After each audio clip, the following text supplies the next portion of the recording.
రాష్ట్రంలో ప్రోటోకాల్ రచ్చ నడుస్తుంది. ఆ రచ్చ ఏడరాక పోయింది అంటే ఏయ్ ఎవడ్రా నువ్వు అని కొట్టుకుని రాకపోయింది.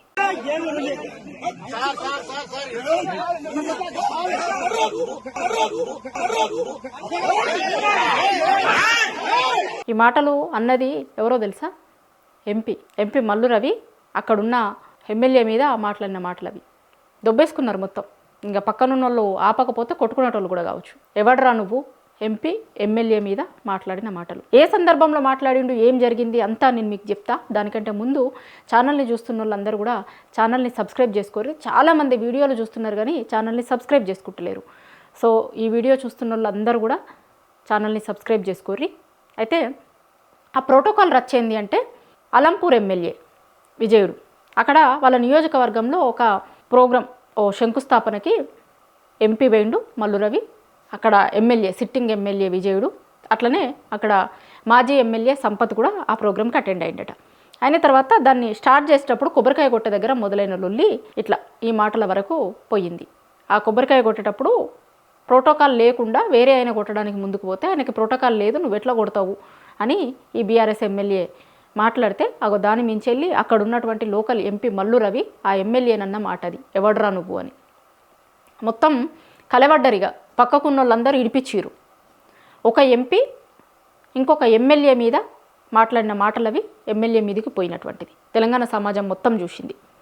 అసలు ఏంటిది ఇట్లా ఒక ప్రజాప్రతినిధులు ప్రజల గొంతుకగా ఉంటారు అని గెలిపించి అసెంబ్లీకి లోక్సభకి పంపిస్తే అట్లాంటి వాళ్ళు ఎంత పెద్దరికంగా ఉండాలి. కానీ ఇవాళ చేసినటువంటి పనులు, ఆయన చేసినటువంటి పని ఏమాత్రం పెద్దరికంగా లేదు. తెలంగాణ సమాజం అంతా కూడా మాట్లాడుకుంటుంది దీన్ని. ఒక ఎంపీగా ఉన్నటువంటి వ్యక్తి ఎమ్మెల్యే మీద మాట్లాడాల్సినటువంటి మాటలు అది.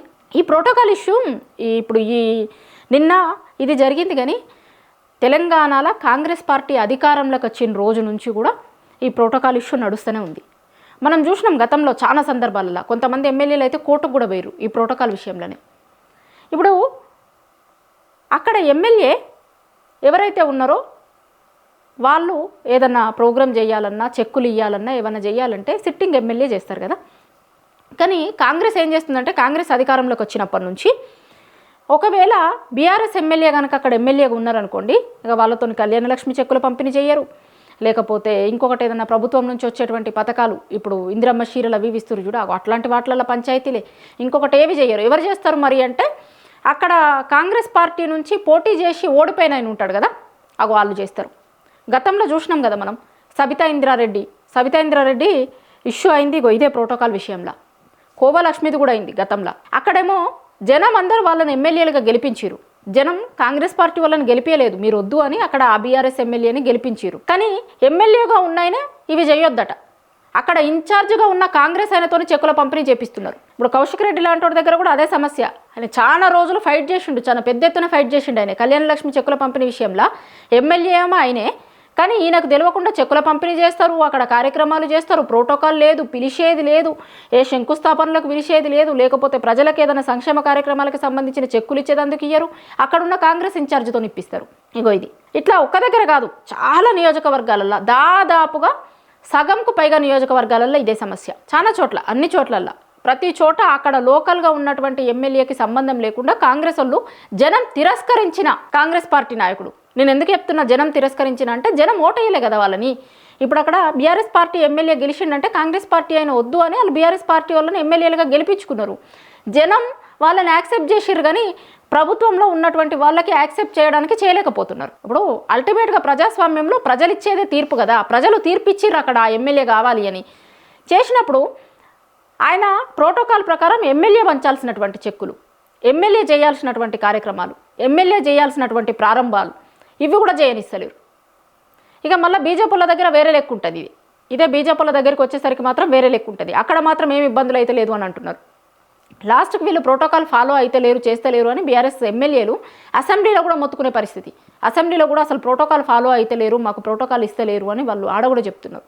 ప్రతి చోట ప్రతి సందర్భం ఏదైనా సరే ప్రోటోకాల్ అనేది పాటిస్తలేరు. ఈ మధ్య ఎక్కువ అవుతున్నాయి ఇవి.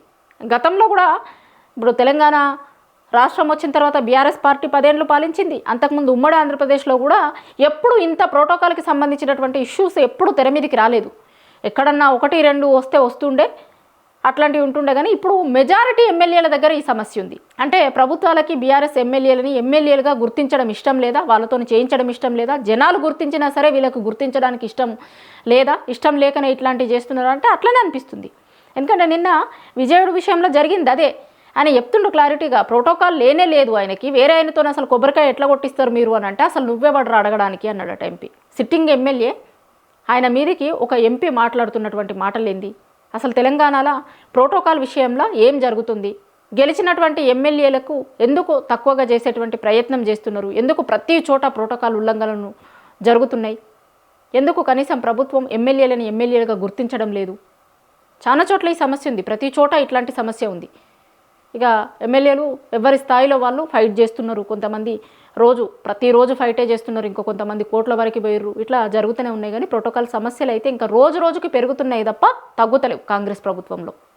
ఒకరోజు మొదలైనటువంటి సమస్య ఇంకో ఎమ్మెల్యే దగ్గరకు వచ్చేసరికి సరే ఏదన్నా మిస్కమ్యూనికేషన్తోనో లేకపోతే అక్కడ ఉన్నటువంటి అధికారులకి ప్రాపర్ ఇన్ఫర్మేషన్ లేకనో జరిగింది అంటే 1-2 జరిగినాయి అంటే అట్లా అనుకోవచ్చు. కానీ కావాలనే జరుగుతున్నాయి అనేటువంటిది వరుసగా జరుగుతున్నటువంటి ఎగ్జాంపుల్స్ని చూస్తే మనకు అర్థమవుతుంది. ఇంకా రోజు రోజుకి ఇష్యూస్ పెరుగుతూ ఉన్నాయి తప్ప తగ్గుతలేవు.